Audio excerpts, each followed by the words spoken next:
अमरावती महानगरपालिका प्रभाग क्रमांक 16 या जागेवर ऑल इंडिया मजलिस इतिहादुल मुस्लिमच्या शाहबीबी अतुल ताहेर यांनी तब्बल 9,201 मते मिळवत दणदणीत विजय नोंदविला आहे.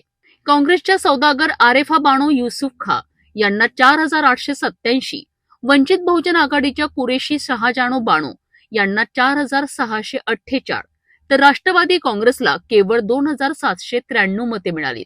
प्रभाग क्रमांक 16 मध्येही एमआयएमने आपली ताकद कायम राखली आहे. मरियम बानो मोहम्मद इस्लाम राराणी यांनी 9,408 मते मिळवत स्पष्ट विजय मिळवला आहे. काँग्रेसच्या नसीमा बानो मोहम्मद अकील यांना 4,858, वंचित बहुजन आघाडीला 4,857, तर राष्ट्रवादी काँग्रेसला 2,301 मते मिळालीत.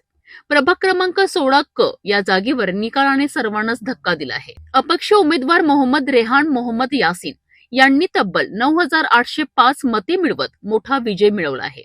वंचित बहुजन आघाडीचे मोहम्मद आसिफ मोहम्मद हारून यांना 6,820 मते, तर राष्ट्रवादी काँग्रेसला 3,143 मते मिळाली आहे. काँग्रेसला या ठिकाणी केवळ 360 मतांवर समाधान मानावे लागले. प्रभाग क्रमांक 16 मध्येही अपक्ष उमेदवाराने बाजी मारली आहे. शेख हमीद शेख वाहेद यांनी तब्बल 10,082 मते मिळवत सर्व पक्षांना मागे टाकलेत. वंचित बहुजन आघाडीला 5,227, काँग्रेसला 4,296, तर इतर पक्षांना अत्यल्प मते मिळालीत.